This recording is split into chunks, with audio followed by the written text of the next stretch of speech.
All right, let's take a look at this chart here. Lunar eclipse. A lunar eclipse occurs when the full moon passes through some portion of the Earth's shadow. In the penumbra, all right, looks like the penumbra is right there. The outer region of the shadow, some direct sunlight reaches the moon. Okay, and so here we've got the Earth. Next to the right of it is the moon. In the umbra, so right below the penumbra, the inner region of the shadow, Earth prevents all direct sunlight from reaching the moon. When the entire moon is in the Earth's umbral shadow, the lunar eclipse is total. Okay, so let's take a look. We've got the sun shining in, it hits the Earth, and depending upon where the moon is, we get the umbra or the penumbra. Okay, let's continue on. The information about 6 total lunar eclipses can be seen at the same location on different dates is presented in the following table. Okay, so we've got beginning of the lunar eclipse, middle, and end. We've got the date, time of day, altitude for each of them. Okay, the time of day is divided into 24 hours. So we're using military time here. One day from midnight to the following midnight. The moon's altitude is in degrees. In degrees is the angle of the moon's relative to the horizon. So the horizon is right here and the moon comes up, right? Okay, let's take a look at some questions. Which statement about the positions of the sun, moon, and earth during a total lunar eclipse is most accurate? Okay, so looks like here we've got the sun, the earth, and the moon. So the moon is between the sun and the earth, or between the earth and the sun. No, it is not, because the earth is in the middle. The sun is between the earth and the moon. No, the earth is between the sun and the moon. Yes, but let's take a look at D. The positions of the sun, earth, and moon are unknown. They're totally known, so the answer is D. On day 3, for how long did the total lunar eclipse last? Okay, so let's find day 3. So it's right here, and there's the beginning, there's the end. So I'm going to subtract. So I'll start with the end of my day, or the end of the eclipse, and go to the beginning of the eclipse. So I have 7:51 minus 6:09. Okay, so let's just do a little bit of subtraction here. And we have 5, makes that a 4. 11 minus 9 is 2. Got a 4, so that's 52 minutes. And looks like 1 hour, 42 minutes. So the answer is D. Math and science go hand in hand. Remember that. You may not experience a quadratic equation, but you are likely to have to do a few math problems as you're taking the GED, HiSET, or TASC test. Which statement about the moon during a total lunar eclipse is true? All right, so it looks like it's talking about the penumbral and the umbral shadow. So again, remember, here's the penumbral and here's the umbral. So A, it is in the penumbral shadow and is blocked from all sunlight. Well, we're looking here for total, and the total is not in the penumbral shadow at all, right? It's in the umbral shadow. So we can get rid of A and we can get rid of B because they're both talking about the penumbral. Okay, let's see. C, it is in the umbral shadow and is blocked from all sunlight. Yes, it is blocked from all sunlight. But let's look at D. It is in the umbral shadow. Yes, and is blocked from sunlight. No, it's blocked from all sunlight, right? So the answer, C. During a total lunar eclipse, when the moon's altitude is negative, it most likely means the moon is, looks like here, there's only one time where the moon's altitude is negative, right? And so that's right here. at the third one. Each point there has negative. So if the altitude is negative, then is it above the horizon line? No. Is it below the horizon line? Probably. And the prenumbral region or the umbral region, that doesn't really have anything to do with where it is in the horizon at this point. So the answer is B. It's below the horizon because it hasn't come up yet. We can't see the moon yet, right? It's below the horizon because it's at a negative altitude. On day 6, at what time did the total lunar eclipse begin according to the 12-hour clock? So right here, day 6 looks like it starts at 17:55, right? 17:55. To change from a 24-hour clock to a 12-hour clock, all we have to do is subtract, right? So 5:55. And the answer is B, not C. Which statement best describes the altitude of the moon during the total lunar eclipse on day 4? So let's look here at day 4.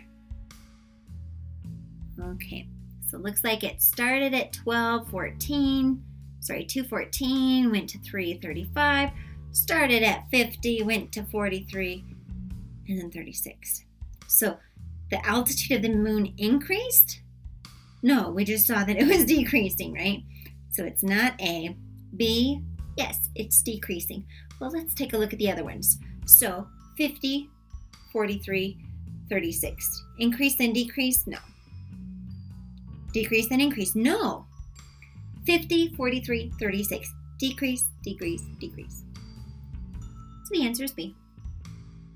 At what time of day did the total lunar eclipse on day 3 begin? So here, day 3 at 6:09. Is that morning, noon, or night? Morning, right? If it was maybe like number 5 that started at 23, well, that's nighttime, right? But this is definitely morning. Super easy question. So we're taking a look here at a biology experiment. Now, one thing that's really important is you need to make sure that you know the scientific method. And don't freak out when you get to problems like this. Just take it one step at a time. I recommend kind of surveying and then looking at each of the questions and then going back and reading the entire thing. But for this video here, I'm just going to read it and then we'll take a look directly at the questions. A biology class was studying a certain species of bacteria the students called Bacteria X. The class knew the following facts about Bacteria X. 1. The normal strain of Bacteria X reproduces in a medium that contains glucose, or sugar, methionine, an amino acid, and inorganic foods. 2. The mutant strain of Bacteria X has a different shape and size than the normal strain. 3. The mutant strain of Bacteria X reproduces in a medium that does not include methionine. The class decided to investigate whether methionine is necessary for the survival of Bacteria X, normal Bacteria X. The students placed Bacteria X cells into 2 petri dishes as described below.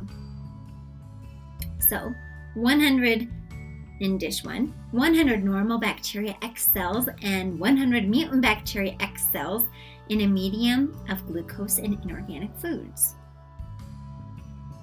2.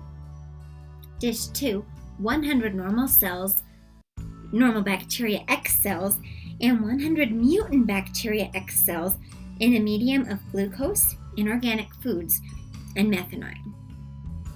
After several days, the only living cells in dish 1 were the mutant Bacteria X, and the only living cells in dish 2 were the normal Bacteria X. So let's go check out those questions. On the basis of these results, what can be concluded about Bacteria X's need for methionine? Well, let's take a look here. So at the bottom it says here that dish 1 had only mutant bacteria left. So here I'm going to put a little M for mutant. Those were the only ones that survived. And dish 2 were the normal bacteria. So I'm going to put a little normal. So looking at methionine, there was no methionine at all in dish 1, right? No methionine. So I'm going to put an X there because it did not have methionine. And it resulted in just mutant. Whereas dish 2 had methionine. So, A, it is essential for both types of bacteria. Well, here in dish 1, the mutant bacteria survived and it did not have methionine. So the mutant bacteria does not need methionine, right? B, it is not essential for either type. Well, it must be because look at dish 2. It has methionine and it survives. And in the top part there, it said that the normal bacteria needs methionine. So it's not not B. It is essential for only normal bacteria X. Yes, I would say so, but let's look at D.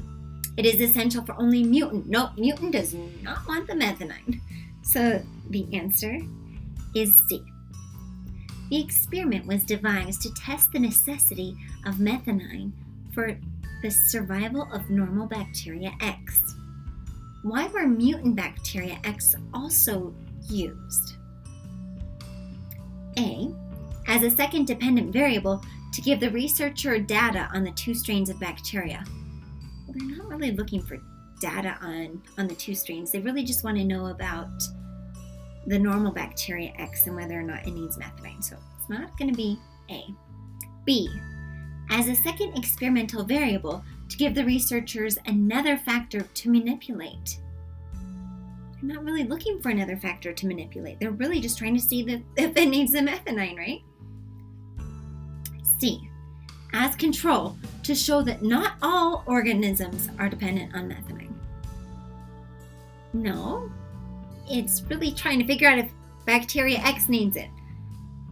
And D, as a control to show that normal bacteria X died from a lack of methionine and not from some other factor. And that, my friends, is the answer.